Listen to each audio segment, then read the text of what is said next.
because, as I said, the committee has widened the interpretation of the will.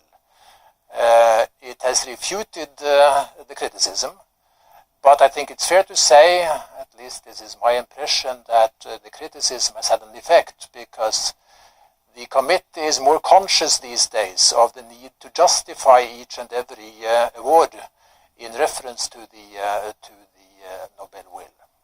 David Swanson, what do you make of what you heard there? I mean, of course, not everyone's going to agree with the committee's opinion on who and who isn't deserving of the prize. Its decision, as we've heard, is often controversial. It's sometimes even been awarded to individuals who, in retrospect, appear pretty poor choices. But on the whole, are they broadly getting it right, do you think? Are Alfred Nobel's intentions being honoured? Better than some years. So if you go to their website and they have a poll right on the homepage of their website, do you think giving this award will help the peace process? This is not how the award was supposed to be used. It was supposed to fund grassroots activism for the elimination of weapons and the end of war, groups that actually needed funding.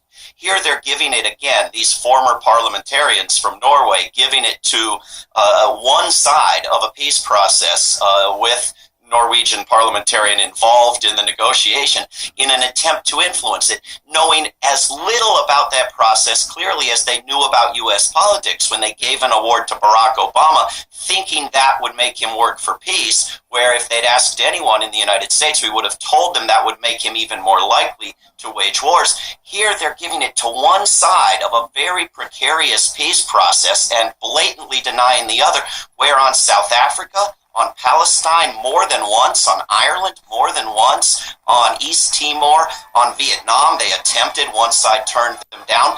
They've always given it to two sides of a peace agreement. Here they give it to one side, the guy who looks like them, the wealthy guy who doesn't need it, the parliamentarian, the right-wing conservative, former Minister of War, Minister of Defense being just a euphemism for Minister of War. This is the sort of person they give it to, a high elected official, not a grassroots activist movement for the abolition of war and disarmament. And so, yes, this is better than giving it to warmongers like Barack Obama or the European Union. It's better than giving it to unrelated humanitarians who work for education or small loans or the environment. But it's not what Alfred Nobel would have thought was needed. All right, we'll put those points to Sverre in just a moment, but I want to bring in now Frederick FML. So what do you make of what you've heard so far? I think the Nobel Prize does not exist anymore. It is completely disconnected from the intention of Nobel. And it's not a question, like Ludgaard says, of widening the idea of peace. Peace is not an expression used in the will at all. And the prize is for, as Swanson says, the champions of peace. And Nobel makes three expressions on fraternity of nations and disarmament and peace congresses to explain. This puts us right in the picture of Bertha von Suttner in the 1890s and her successful novel, Lay Down Your Arms. I have in my book, when I discovered how the prize was misused and that I had completely forgotten the legal aspect of this, I have said that the prize could just as well have been called the Lay Down Your Arms Prize. And this was ahead of times in 1895 when Alfred Nobel wrote his will.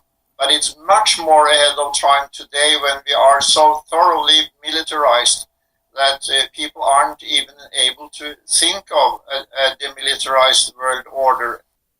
The prize was for a new peaceful world order where countries cooperate and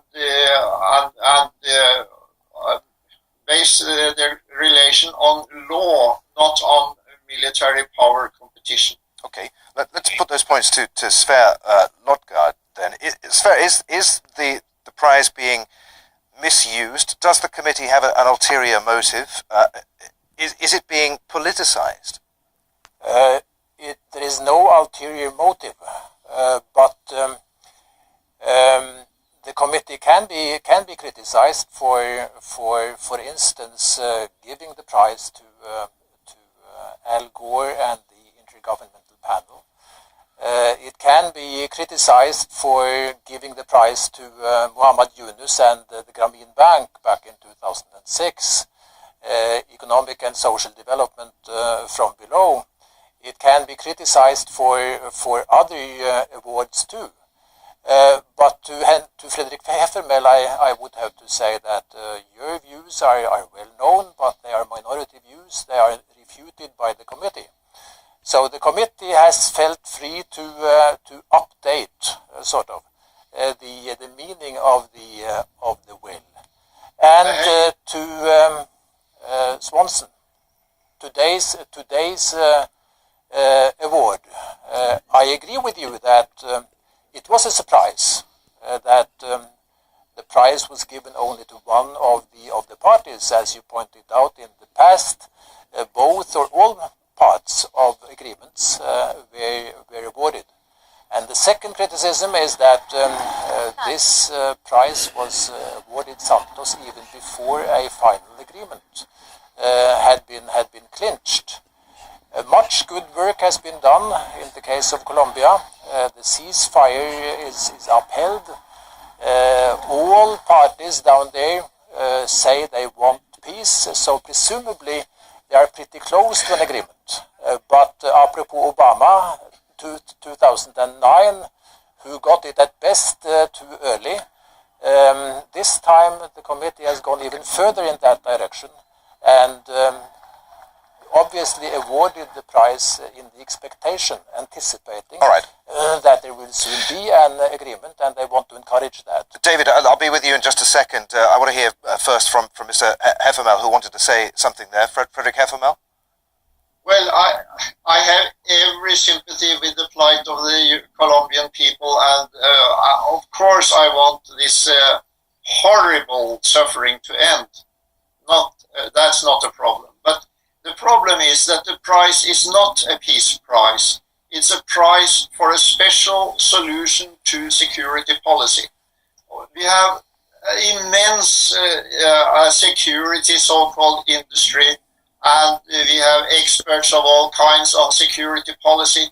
But if you take one step back and look at it, it's the most insecure, most costly, it's lethal danger all the time. And Alfred Nobel, before he died, he was able to envisage a bomb with the destructive force of a nuclear bomb. He saw that this has to be avoided. Nations must end their military competition and learn to cooperate. And there is so much to earn, and maybe even we may survive if we are able to end all these concepts of security policy that are completely flawed. But it's so in our backbone that most people are not able to open their minds to the idea that Nobel had.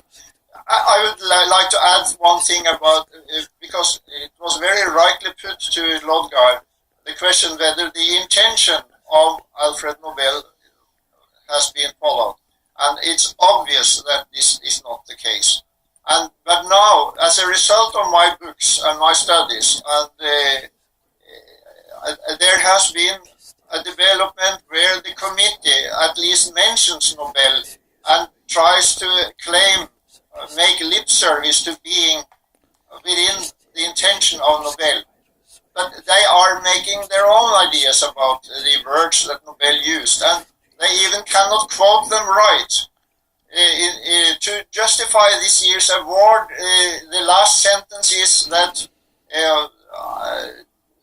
this prize is creating a national fraternity, which is well within the idea that Nobel had in mind. But I can't even see the difference between national fraternity and the visionary plan of a fraternity of nations cooperating in peace. David Swanson, do you want to come back on what you've heard there? Well, a number of points. One, a will is a legal document. You can't vote it down because the committee has more people on it than Frederick has people in his office. This is not a sort of debate. It's a legal document. You have to comply with the law. Even if the general culture is moving in the opposite direction toward acceptance of war, you have to go with what the maker of the will demanded. And you can't find a Nobel Peace Laureate in recent years who even would approve, if asked, of the elimination of standing armies. You know, they aren't even asked if they agree with the goal of the prize, much less have they been the leading activist working for it in the past year. You look at someone like Barack Obama and say, at best, he was given it prematurely. The leading warmonger, the leading maker of war, the leading builder and proliferator of weaponry and standing armies in recent years, you cannot say he was just given it too early. But this idea of giving the prize in anticipation of something good being done is counterproductive. They made Barack Obama go out of his way to make clear that he was a maker of war. He gave a pro-war acceptance speech in Oslo, the first and only ever on record. And he gave another one recently in Hiroshima. We must always have war. This is a prize that is going to be damaging to a very precarious peace process where people on the other side already see it as unfair and have voted it down. And now you're giving a Nobel Peace Prize blatantly, unfairly to only one side. Okay. It damages what they think they're trying to help because they're not peace experts. They're former parliamentarians in Norway. I want to come on to the makeup of the committee now. Sverre Lodgaard, there were a record 376 nominees for this year's prize. How does the committee choose the winner? And who chooses the committee? How independent is it? Is it swayed by public opinion, by Norway's national interests, or by professional lobby groups? It has documented through its awards that it is rather independent of the government. The strongest example of that is from 2010, when Liu Xiaobo got the prize, and that blocked political relations between Norway and China till this day. However, it goes without saying that the prize is coming from a Western country, and that has put its mark on selections of winners over the years. Historically, there have been very many American winners, very many European winners, and organizations which received the prize have had their headquarters in the Western world. Recently, however, the committee has tried to become more global, and it has shown that through the awards. This, I think, is both a function of the committee becoming more conscious of being global, and it is also a function of globalization. Okay. Conflicts far away are getting onto the screen, even in Norway. Let me add one comment on Obama. Very quickly, if you can. Swanson. Very quickly. I said at best it was made too early. At best. And I also agree that it remains to be seen what the impact of this year's prize will be in Colombia. Okay. I have been critical myself of this decision. David, I'll give you a right of reply in just a moment, but first, Frederick Heffermel, should the decision be left in the hands of a politically appointed committee from just one relatively small nation? Should it perhaps be made up of a group of international scholars and not political appointees? International scholars, they are security scholars, and they are accepting, most of them, the exact opposite of what the Nobel Prize was supposed to be about. And in fact, we have formed something called the Nobel Peace Prize Watch. And we have found that the deception of the general public as to the actual intention of Nobel is so strong, bad, that we cannot longer live with a secret selection process. Therefore, our organization at nobelville.org, we have published all the nominations we could lay our hands on that come within the Testament.